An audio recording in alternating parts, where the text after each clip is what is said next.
Here in Devon, in the tranquil Tamar Valley, is a port that once bustled with industry. Now Morwellham Quay has been brought back to life, as it would have been during the reign of King Edward VII. Wow, look at this place. Archaeologists Alex Langlands and Peter Ginn and historian Ruth Goodman are going back to the early 20th century to live the lives of Edwardian farmers for a full calendar year. They'll not just be farming, but getting to grips with the rural industries that once brought wealth to Devon. Like fishing. Oh, wow, we got something. And mining. So far, they've established themselves as Edwardians by setting up a home, taking arrival of their first livestock, and fertilising the fields, ready to grow crops with deadly quicklime.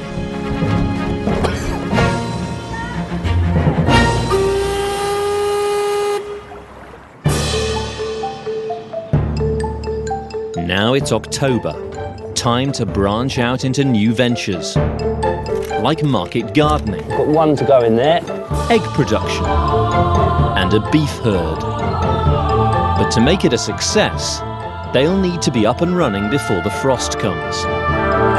Then they can see in the winter with Halloween, Edwardian style. To life!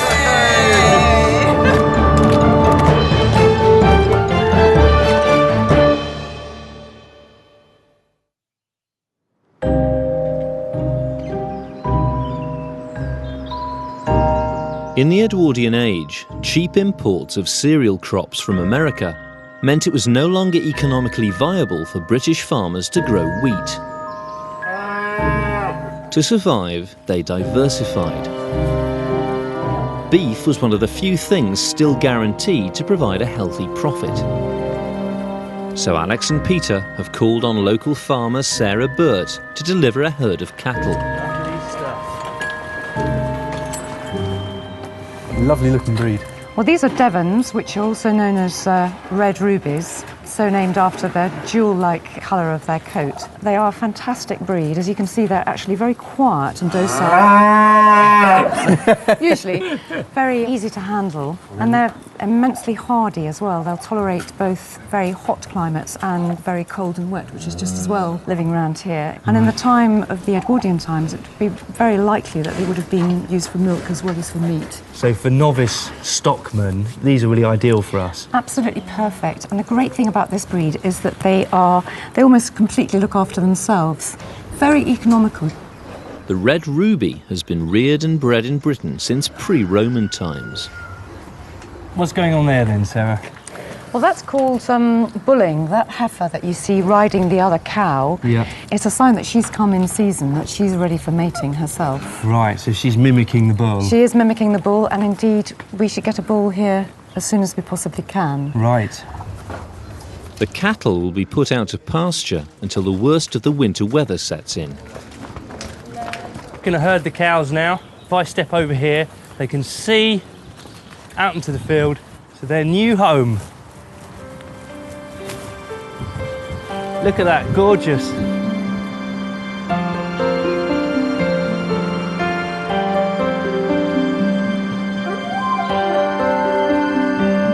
It's not just the farm that they're stocking with animals. The cottage needs a regular source of milk, and Ruth's got an Edwardian solution. Most of your milk from your cows was going off to market one way or another, commercial sort of farming. And that often meant that there was next to no milk left in the countryside for families. So many people kept a couple of goats in all the scruffy bits of land and with all the scruffy bits of grazing that wouldn't be good enough for a cow.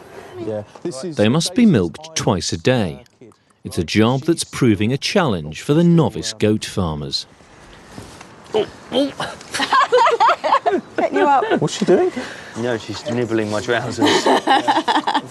The thing is, in terms of goats being milked, I've seen these stands, basically, that you get there. It's like a tabletop. Yeah. You walk the goat onto. Yeah. And then you're milking them up there. Having done about 2 days' worth of goat milking, I can see exactly why those stands have been invented. Push so the milk goes into the Oh, teat. I've just done it. There we are. All over my arm. Oh, Whoops. she's in it. Your aim seems to be a little off. Sorry.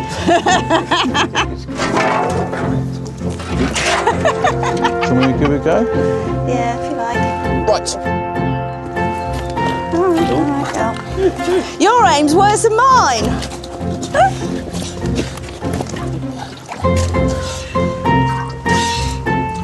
You do look funny like that.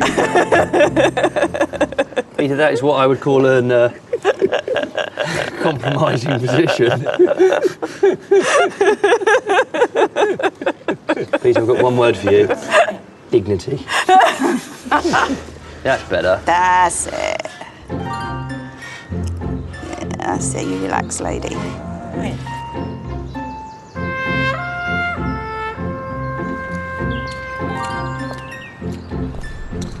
In Edwardian times, the Tamar Valley was famed for its huge market gardening industry. Thousands of acres of fruit, vegetables and flowers once grew here in the warm, damp, sheltered conditions. Thanks to the railways, produce could be in London within 24 hours of being picked. The government even produced advice for farmers who were looking to grow cash crops, like strawberries. Board of Agriculture and Fisheries, leaflet number 207, growing of strawberries. And it's giving us information on the sort of money we expect to make on that, which is really useful. It says gross returns may be said to lie between £40 and £60 per acre. That is good, isn't it? Against stock or arable, that's... Certainly gives wheat. For the Edwardian farmer, growing strawberries was very profitable. In today's money, this would mean earning around £5,000 per acre. In this region, it was clearly a lucrative crop to grow. I mean, farming in the Edwardian period was different in every part of the country, and round here, market gardening was the big thing. You know, the microclimate here is such that it's warm and wet at the earliest part of the year. Yeah, and we're on south-facing slope here, so these strawberries are going to be ready and ripe long before anybody else's in the entire country are ready, which means we're going to get a premium price for them. Morwell and Keys market gardens grew strawberries until abandoned half a century ago. Now the team want to bring them back to life, but it's going to be a race against time. The slopes must be cleared and replanted before the first frost if they're to get a crop next June. First, they're rescuing the few remaining strawberry plants, tangled amongst the weeds. We're sort of potting all these little tiny new plantlets whilst they're still attached to the parent plant. So the plant sends out a runner, grows a new little plantlet, but while it's growing, it's still fed by the main plant. As it's starting to root, instead of it rooting into the soil, we want it to root into our little pots. And once it's established, then it no longer needs the parent plant and you can snip off the runner. They really are ready, aren't they? If we left it much longer, they'd have started rooting in the soil themselves, and then lifting them would have damaged the roots. Yeah, would have destroyed the plant. It'd be such a great job in the rain, wouldn't it? No. Today, this is the life. Having rescued the strawberry plants, the next job is to take the terraces back to bare earth. It's a chance for the farm's latest recruits to earn their keep. Right. This one looks particularly overgrown here. Look at this tasty weeds. You'll love it. We're just going to stake out our goats. Essentially, it's just got so overgrown, and what we want them to do is do a little bit of hard work for us first, just eat back all the plants, so that when it comes to turning it in the midwinter, it's just a little bit easier. Machines don't clear land anywhere near as well as animals, do they? No, not nearly as good. No. While the goats get to work, the boys are taking delivery of an important new resident. To breed cattle, they need a bull. Hi, Paul. Hi, Paul. And local farmer Paul Hutchins is lending them his prized specimen. Well, here he is, Shulamil, King David II. He's a ruby red Devon bull, The Duke of Bedford, he owned the majority of the land in this area, and he believed that they were the best cattle for small farms. Right. So in terms of sort of authenticity, these are the sorts of cows that the Duke of Bedford would have been promoting on these very farms here. Exactly. He has got aristocratic lines, being King David II. Right, okay. So maybe he's a friend of our Duke. Yeah. Come on. Good boy. Come on. Come on. Come on. Hey, hey, hey. He's coming through. Coming through. Good boy. Good boy. Hit your back with your girls, Need that David. gate open. Good. We need that gate I'm going to open. go ahead to the gate Yeah, then. Alex, you want to get that You gate? go, you get All the they gate. need to do is to put the bull with the cows and let nature take its course. Come on. Come on. Simple. Yeah, I know. Go on, David. Come on. Good boy. Come on. Come on, out the hedge. Oh, no. I think he's going to go. I'm just keeping an eye on him. You guys go in there, I'll keep an eye on him. Come on, David. Come on. That's good. Let's all just calm it now. Just calm it right down. Where's that food? Where's the food? Well done, Cheers. Peter. What? You didn't Kinda need us worked. there. All right, boys. Here we are. Oh! Through the gate. Come on then, boy. Good boy, David. Wow. See? That wasn't such a trauma.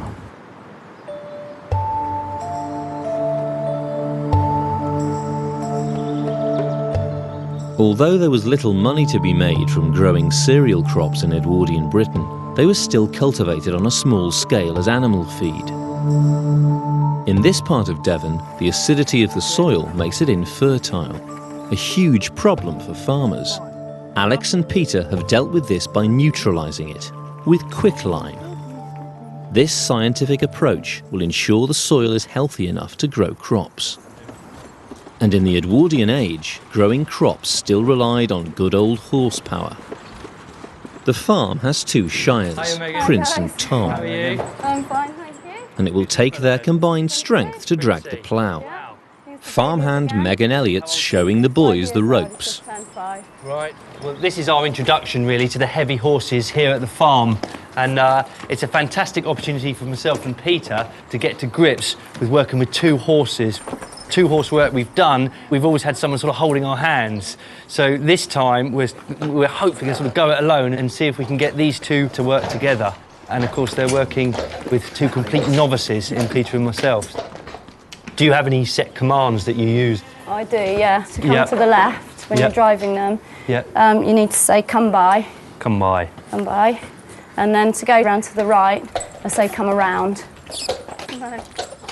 Come around, lads. Come around. In the Edwardian era, over 1 million shires worked the land, and they were still used in farming as late as the 1950s.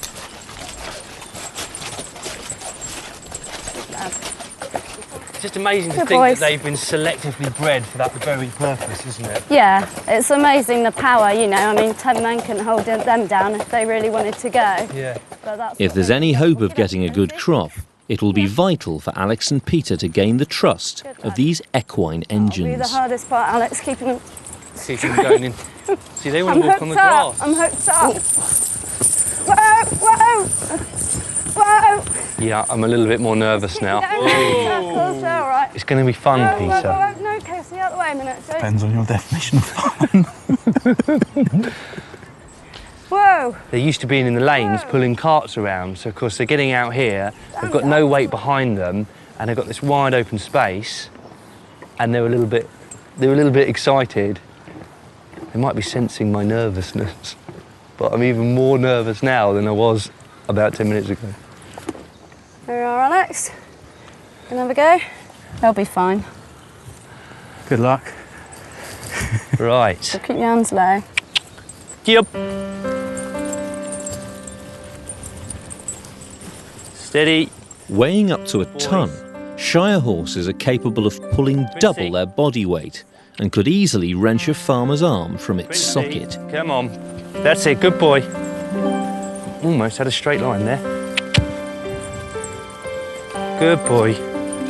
Princey. It's quite nerve-wracking, but there is a definite thrill to working horses like this. To be honest, to me, this is a much greater thrill than driving any internal combustion engines. So come by, come on, come by, good boy. It's hard enough doing things with one horse, but doing things with two horses just complicates the situation. And then we've got to factor in the machinery, such as the ploughing. And we've got to get straight lines, because if we don't get straight lines, we can't weed between our crops. And then when we come to harvest the crops, we've got even more problems. So we've got to get the basics right. So we've got to get this stuff we're doing in the field right now absolutely on the money before we start ploughing up this field. It's going to be quite a task. Next summer, the Edwardian farmers will need to draw on extra labour to harvest the crops. Once, these workers were paid in cider.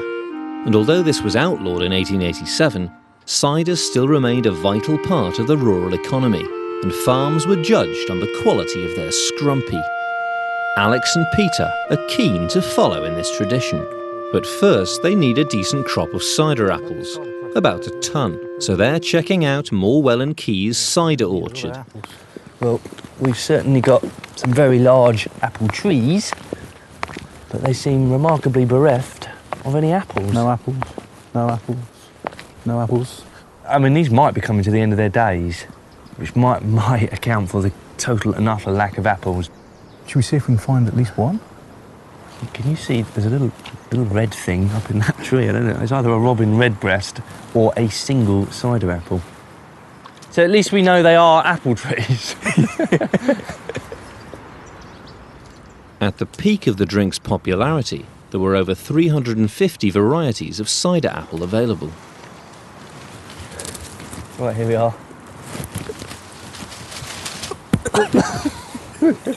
Our one apple. Doesn't look overly healthy, does it? I think we're going to have to buy some apples in, Peter. Don't eat it, man. It's the only one we've got. It's a real blow, actually, because we couldn't possibly face the summer without our regular hit of cider, could we? No, of course not. Alex and Peter's apple harvest may have failed, but Ruth's had better luck. They're funny-looking things, aren't they? She's got a crop of local apples that she wants to preserve, so they can enjoy them over the winter. Well, they're called sweet larks, and they're not that sweet, but they're not sour. They're not like a crab apple, although they look as small as a crab apple. And the thing that's interesting about these, though, as well as being a local variety, is the recipes that local people put them to. These are pickled. I've never come across people pickling apples anywhere else. But around here, it's a tradition. You just peel them and then pickle them rather like you would a pickled onion, but with a bit of sugar in with the vinegar as well. I suppose, you know, along with your cheese, a pickled apple. It does sound quite nice, doesn't it? Actually, it's quite nice.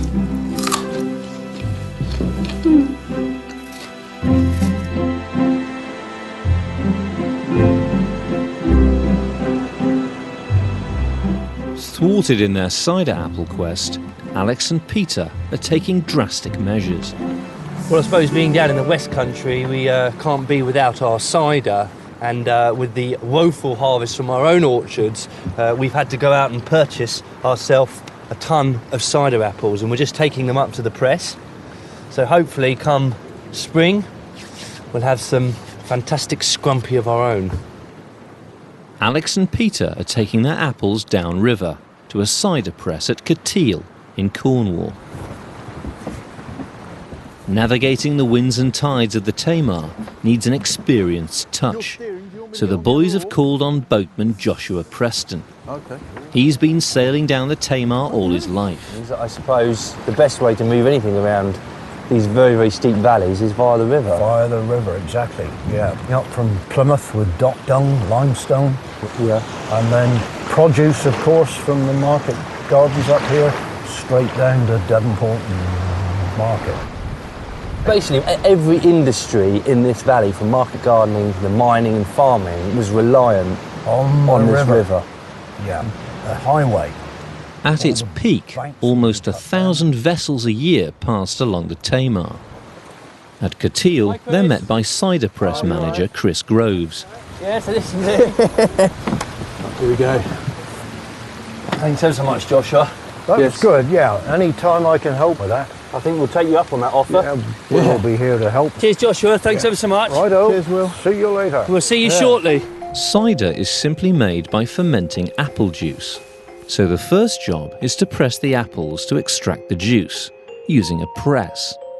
This type of press dates as far back as the 1600s. This is an absolute monster, this. It is, yeah, it's a bit of a beast of a press. Yeah, quite large, and we've got the large beam at the top and the single screw, so yeah, it'd be good to get it up and running. Well, we've got the best part of about a tonne of apples. Okay, brilliant, yeah. So what do you want to do with them? Well, the first process is we're going to have to mill the apples, so... Should we get them pulped? Yeah, let's get going. Milling the apples will turn them into what's known as pomace. Well, it looks like the pony's got the mill working properly here. You can see the two stones with the teeth in there to grind up the apples, so it's now a case of just very, very slowly starting to introduce the first few apples. There we are. Just to get the pony used to the sensation of having something to pull against. In Devon, apple pomace is traditionally bound in layers of straw to make a package, or cheese, ready to be pressed. The word cheese originally referred to anything that was wrapped up. And then what we're gradually going to do Okay. is just to build up a layer radiating out from the centre of the cheese. Right, and what does this straw do? It just contains it and it allows us to build the cheese up to a good height so we can fit all your apples in one go.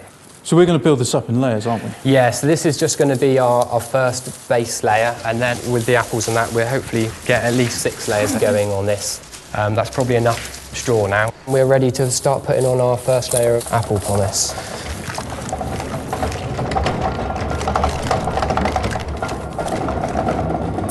If I taste one, it's actually horrible to taste, and it's hard to think how something so horrible to eat can turn into something so delightful on the palate 10 months down the line. But proper cider apples, you see, have the right mixture of sugars and of yeast and of tannins as well. And it's that proper balance between the three, which means that when this goes into the barrel after the press and starts to ferment, it produces a sweet tasting cider, good scrumpy cider.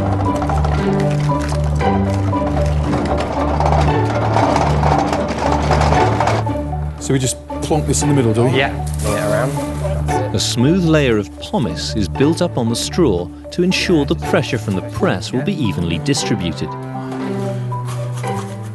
So what we want to do with the straw is we just want to encourage it to break in the right place. So if you just hold your hands out flat and then you just fold it over like this, and then you just use a bit of the pomace just to hold that down or push it into the pulp. Yeah, that's it. Keep the edges as even as possible so that it's not too thin in places where it might leak out. Your side looks a lot neater than mine. Well, I'm not sure about that. We're almost there. Should we start putting on the next layer of straw? Yeah, I'll grab some straw. Ruth's pickled the sweet lark apples. Now they must be bottled to be stored for winter. So I'm pouring the pickle onto my sweet larks. So this was just 2 pints of vinegar that I boiled up with a pound of sugar. And I poached the apples very gently in the vinegar as it was cooking. And then as soon as the apples began to soften, I whisked them out and let them cool. And then I boiled the vinegar on for another half an hour so that it reduced somewhat. So the liquor is quite sticky. It should taste like a sweet pickle, sort of like solid chutney or something.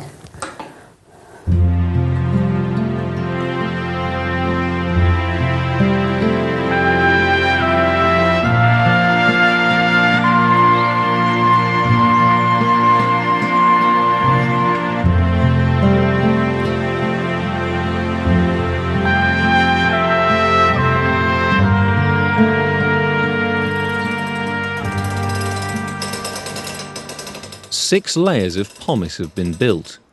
Now the cheeses are ready to be pressed. The head block alone weighs half a ton, allowing the screw to deliver several tons of pressure.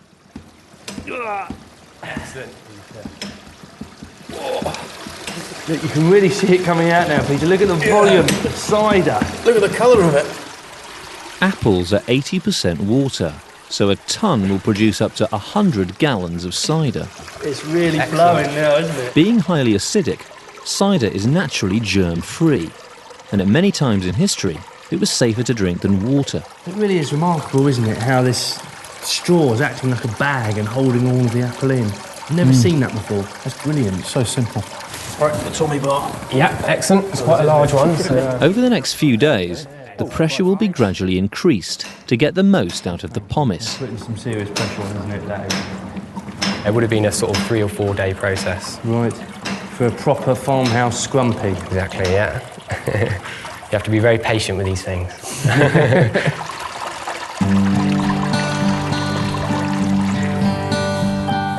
Perfect. Yeah. Here we go.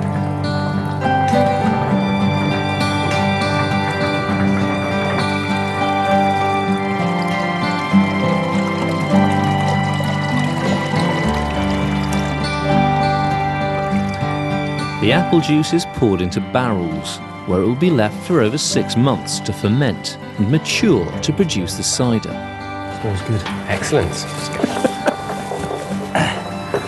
That you're taking over when we get to the Tamar. What, when we get to start going uphill? We're still in Cornwall.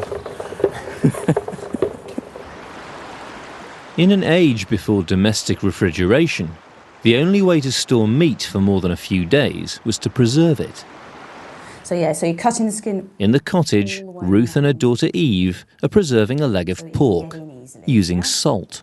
When you're salting a leg of pork, you're trying to get it to preserve. You're trying to get the salt into it before infection can get inside. And one of the things that makes it easier, makes it more reliable as a process, is to take the bone out. So salt, obviously, as it moves into the meat, preserves the meat. But if it moves too fast, it can burn it. Salt sucks the moisture out of the flesh, drying it out to preserve it. Ruth's using a mixture of different sized salt crystals to penetrate the meat at different speeds, ensuring all the tissue is preserved. And I shall be wanting all of that sugar. She also adds molasses, which helps draw out the moisture, and some cloves for flavour. So the salt mix is always called a pickle. I mean, nowadays we tend to think pickle just means vinegar, but the old word pickle meant anything that you preserved something in. All right, let's just put him into the salting trough. Okay. And rub it firmly into the meat. But you do want to make sure that you get the mix in every little tiny nook and cranny. If you feel the finer salt is already sinking into the meat, you're left with the big crystals on the surface. I mean, it's only been on a minute. And already changes are happening. Yeah. It's getting in the way. Applying weight speeds up the drying process. Clunk. So we should see dripping. Oh! It is? Yeah, there. it's dripping already. It's dripping already. Excellent. Right. Bones can go in the stock pot. Okay. Trotter? That's for tea.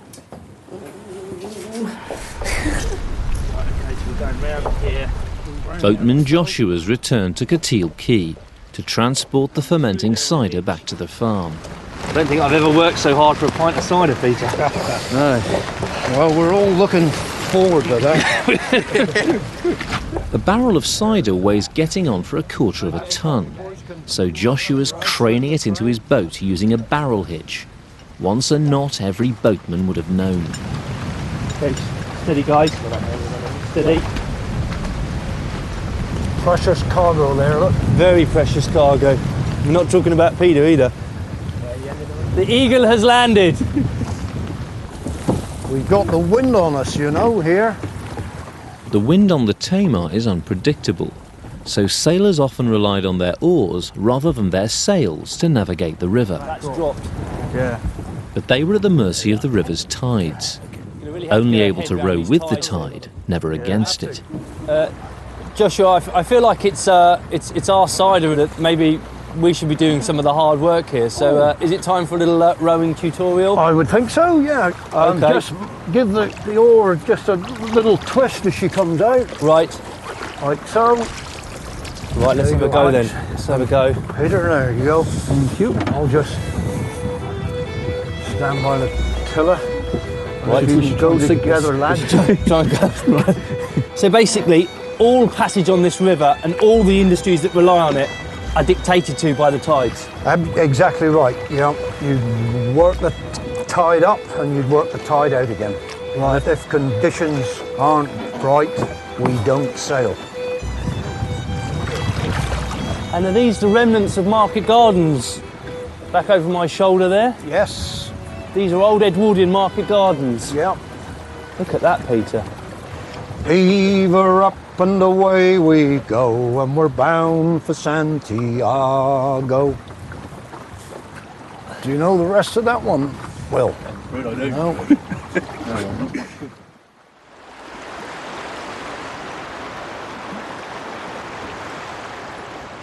Oh, fab. It's huge, good. As well as the leg of pork, Ruth's also got a side of bacon from the slaughtered pig. To preserve it for the winter, she's using a different method of preservation. Smoking, a technique that dates back to prehistoric times. With winter coming on, it's important to have quite big stocks of preserved food of one sort or another, and of course smoking is a fabulous method. Brilliant, that is a perfect fit. It's going to be fairly solid. When you kill a pig is a big beast. You can't possibly eat it all fresh in the few days you've got before it starts to turn. So you've got to sort of divide the beast up, and you eat those things you can't preserve. So the first things you eat are things like the liver and so forth. And then everything else, you sort of have to get into a sort of a keeping pattern, a holding pattern. Some things you eat fairly quickly, but a salted and smoked joint will keep for months and months and months. Here you go, your Fletcher bacon. It's going to do a number of slices, this, isn't it? And is that hanging about the right place? That's perfect, right in the middle. Lets the smoke get all round it. Yeah. Now to start with, I want the fire out here, nowhere near the barrel. I want it out the front, because to start a fire, you're going to get lots of flame coming off it. And flame is no good for smoking meat, as I don't want to cook the meat. I want it to smoke. And that means that the smoke around the meat has to be cold, not hot. So this little hot fire, I'm already going to start damping down. Smoking the meat not only dries it, it introduces the preservative formaldehyde into the flesh and wards off insects, keeping it maggot-free. So it's a balancing act. You don't want to put the fire out, but on the other hand, you don't want too much fire. That's good temperature. Is it? It's nice and cool in there? It's cool, yeah. Good, that's what we want. I defy any bacteria to live in that.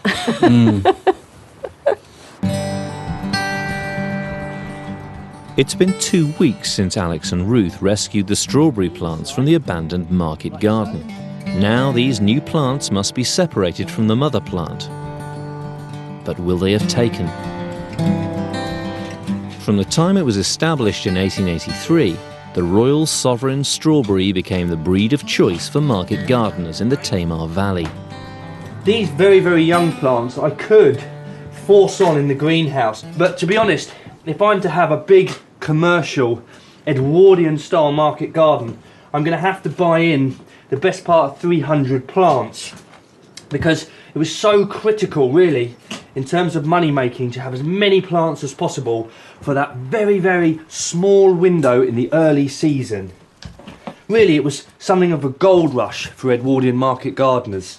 If you could get your strawberries up to London before any other producer, then you stood a chance of getting the best prices. But of course, this means that all your eggs are very much in the same basket.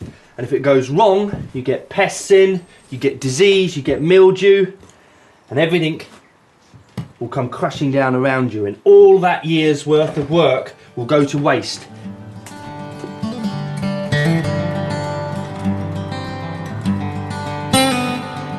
On the market garden slopes, the goats have cleared the bigger weeds, but now it's down to back-breaking manpower to clear the rest. On slopes like these, you can't get machinery in, it's just too steep. You try to get a horse to pull a plough up and down here, the horse would struggle, you wouldn't be able to get any traction and pull. And you'd also tumble the soil down the hill much too quickly, so it's back to the ancient hand methods. Nobody's ever under any illusions that market gardening is easy. But when you just look at the size of ground to be covered, all by hand, with next to nothing to help, it's quite a prospect.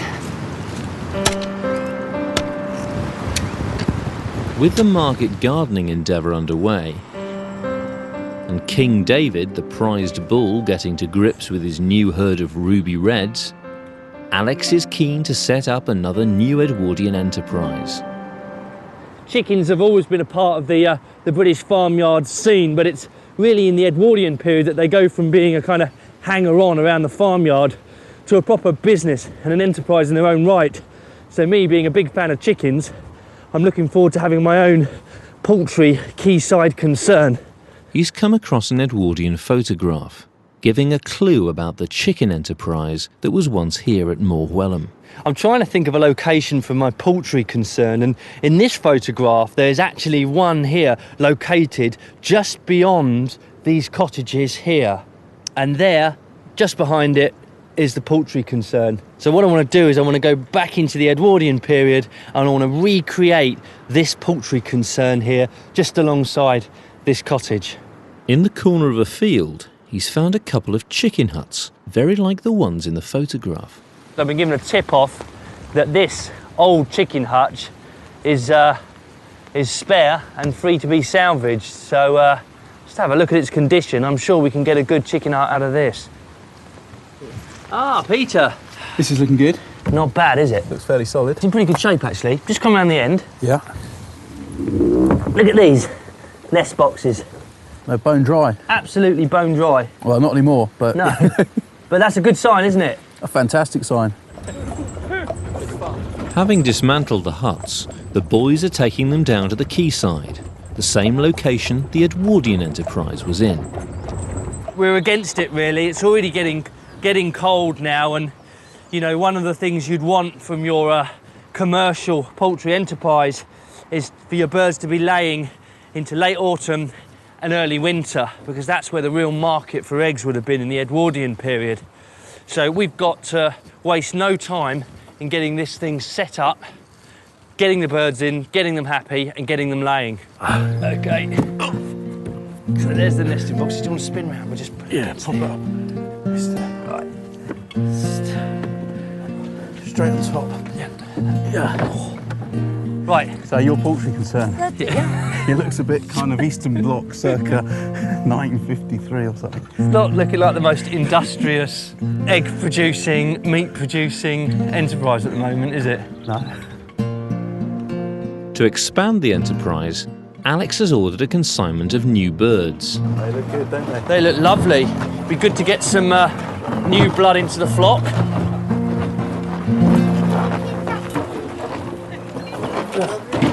Brilliant, thank you. Lovely. Well, here we go, chickens. Welcome to your new home. There you go. Let's get these fellas in the hutch. We'll have to lock them in there for a good 2 or 3 days, I think. Get them used to their home so they know where it is. Yeah. There we are. In you go, boy. Go on. In you go. Okay. There we go. He's a little cockbird as well, him. But he will definitely... Go on.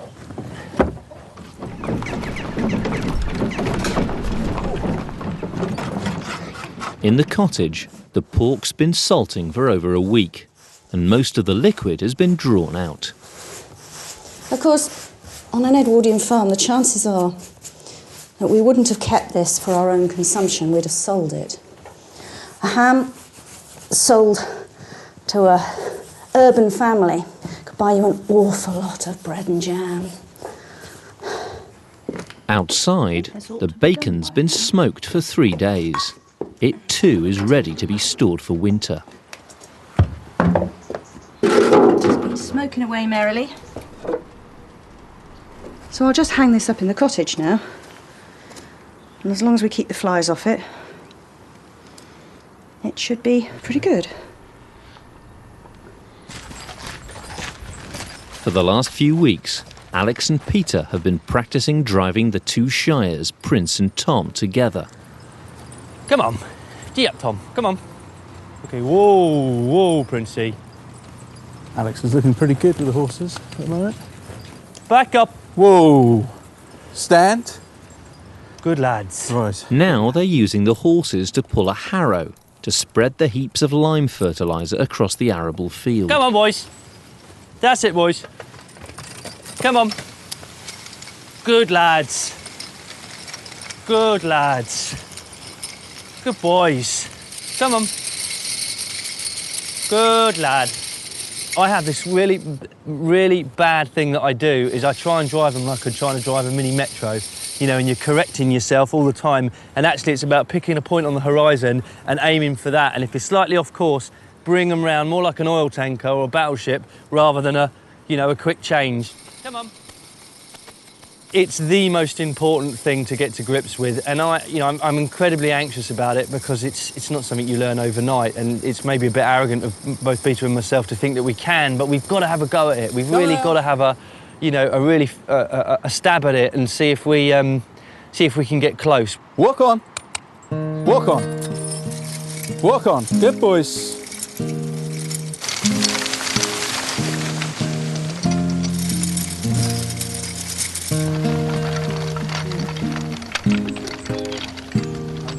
Not all the lime will be going on the field.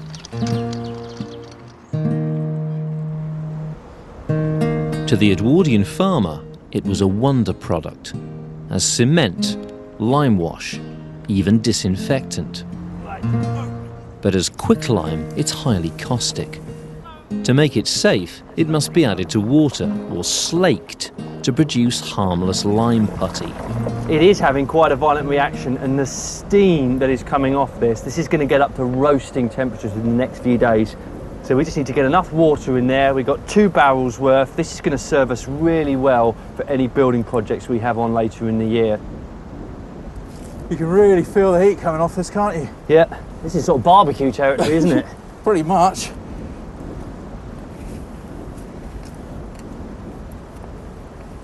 The lime will be left for a few days to continue to slake. Thank the Lord for DIY stores, Peter. Good. The slaked lime putty must now be stored in a barrel. In Edwardian times, barrels or casks transported produce across the British Empire. They played a vital role in British economic life, so the barrel maker or cooper was a man of status. Once there were thousands of coopers in Britain. Now there are just a handful. Peter's travelled to St Fagin's in Cardiff to meet the only cooper left in Wales. Hi, Andrew. Pleasure to meet you. As with every barrel Andrew makes, he's not using any form of template. You haven't made any measurements at all. This is all by eye. There's a lot going on, and I think it has to be passed on. You have to physically do it to understand it.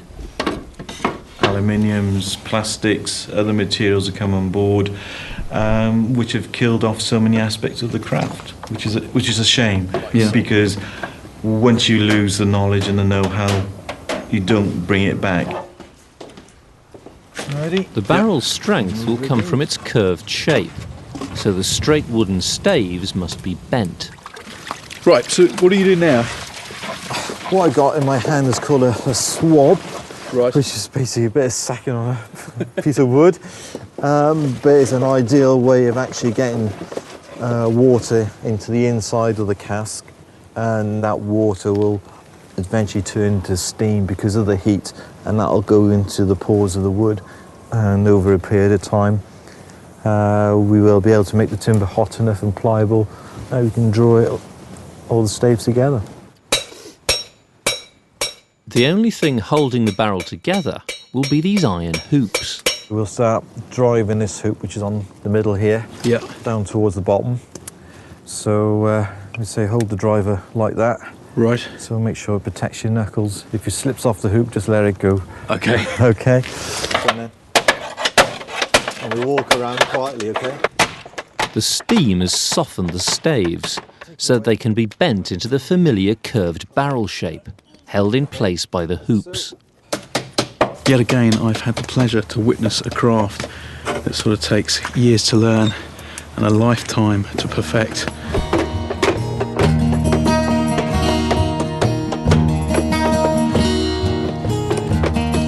I mean, all of this process is done by eye, but the final result is a work of art. Over there, sir. Well done. Back at the farm, the chicken concern is up and running, and the new birds are settling into life in their new home. One of the ways in which a poultry concern could make a lot of money for you is if you could encourage your birds to lay eggs throughout the winter, because traditionally birds, when it gets colder and when there's not as much food around, they tend to go off laying. So I'm taking some tips here from the Board of Agriculture and Fisheries, and these are a fantastic set of leaflets published in 1915. So I'm just looking here at a leaflet that's actually entitled Winter Egg Production. What's going to be critical is that they've got something in their bellies which makes them think, I've got plenty of food store, I can carry on producing eggs. The government issued leaflets to help farmers maximise profits. Here, they suggest making a nutritious feed to sustain them through the winter. Greens, wheat, maize and bran are mixed with a less appetising ingredient. Critical element to their diet, if they are going to lay, is shell or grit, okay? Because otherwise, if they haven't got access to enough shell, what they start doing is they start eating their own eggs to get the shell, and that is disaster. The danger is, if I feed my chickens this, but they're still not happy for some reason, and that could be because the huts aren't sheltered enough, or because, you know, there's a fox running around every night. You know, if they're not happy, all this feed will be a waste. So now, for the moment of truth, to see if the chickens will take to my winter feed mix. It's feed time, and I've got a special little mix for you. Here we are. Ooh, like that. Straight from the bucket. Look at that. Hungry little birds. I think I can safely say that's been a success. Peter's brought the barrel back to the farm, ready to load with the lime putty. This lime has done most of its slaking. There's been a really violent reaction when we added the water. You can see it has burnt all the wood timber that we put in here. But this lime will continue to slake, and the longer you leave the lime, the better quality it will be. This is really, really good stuff, if I do say so myself. This lime putty will last in this barrel for 1,000 years, if not longer. So this is one barrel of lime ready to store. And the shape of this barrel means you can really steer it quite easily. Rock it one way or another.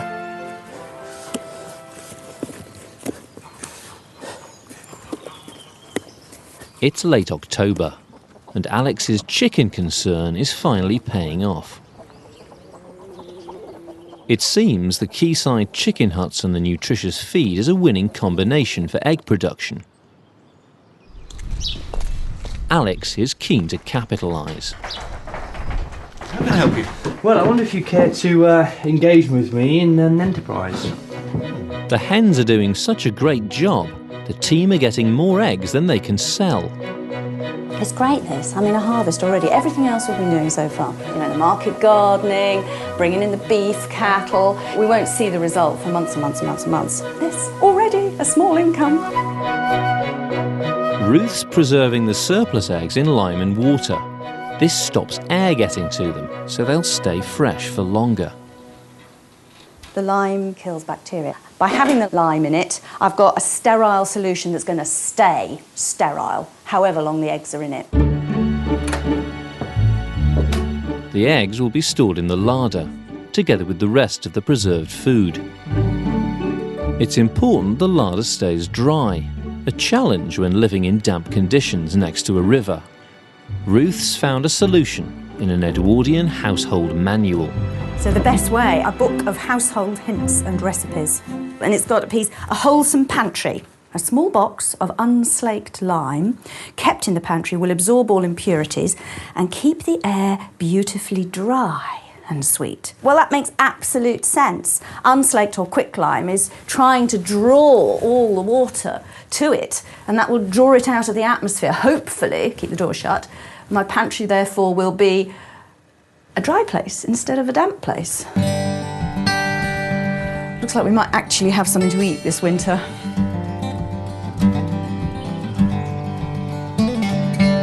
The end of October will bring the first frosts of winter. In the market garden, the strawberries must be planted before the ground hardens if they're to get a crop next June. In the hope of ensuring a bumper harvest, Alex has bought in hundreds of extra strawberry plants to supplement those rescued from the slopes. Hey! These are strawberries. Yep, we've got a fair few hundred here. Gosh. We're just going to have to weed like absolute heroes to prepare the ground for these. I think we're going to have to start casting the net a little further and a little wider and see if we can find some soft fruit growers in the valley.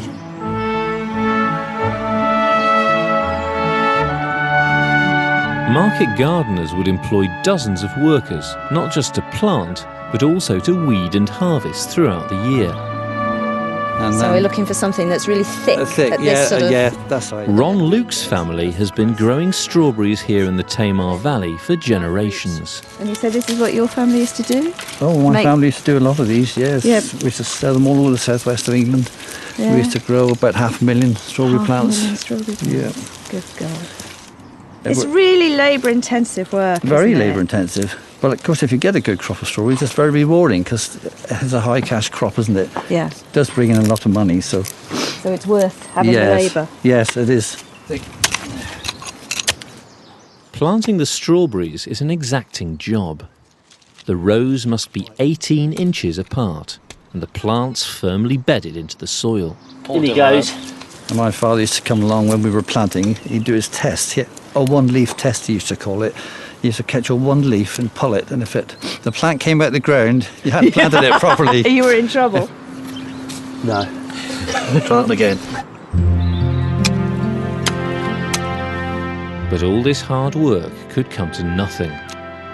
They'll need a mild winter and warm spring in order to get the profitable early crop thereafter. Here we go, last one for me. I think this is the biggest of the bunch. There we are. Done. God. So we've got, what, 5 to 6 months to wait? Yeah. So it all depends on how early the spring is, isn't it? Oh, it's quite exciting, really, isn't it?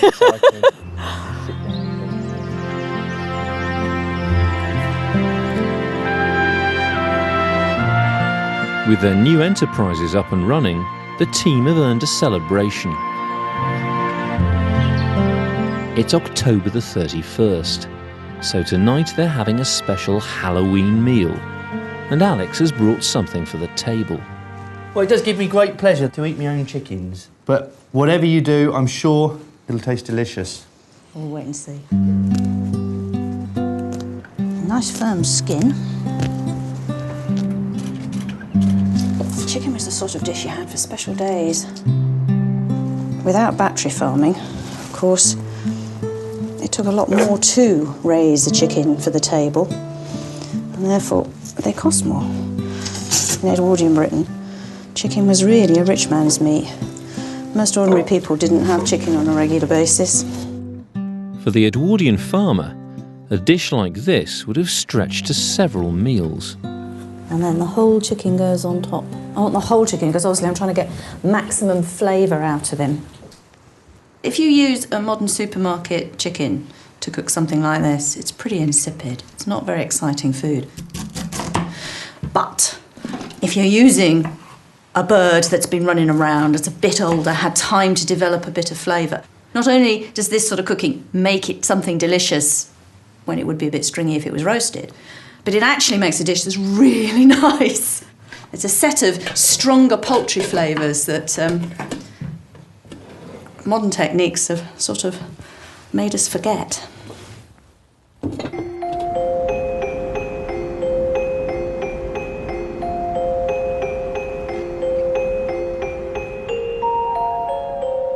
Traditionally, Halloween marked the first day of winter. Hi, thank you. It's a heck of a night out there. To help them feast and make merry, they've invited an expert in English folklore, Professor Ronald Hutton. This was the great festival that opened winter, the most terrifying of all the seasons. It's the one in which most people died.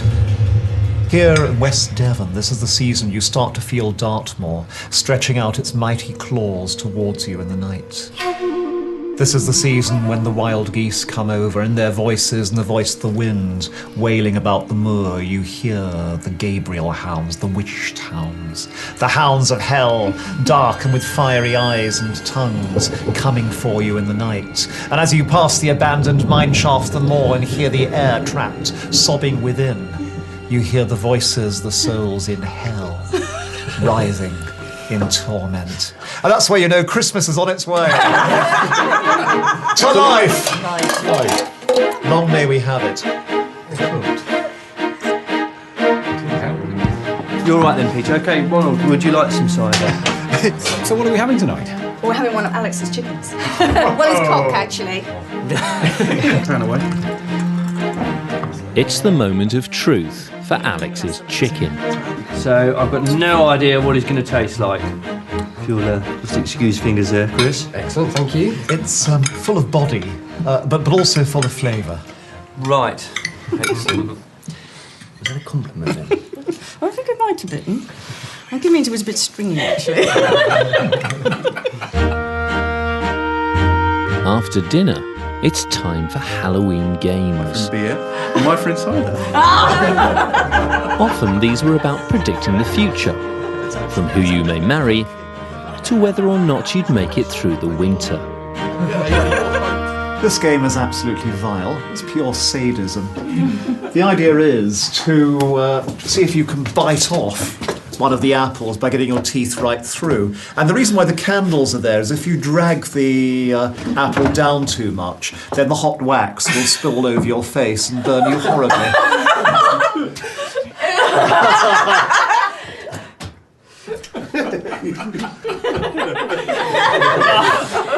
Undoable. Oh, check the wax on someone else! Has he got it?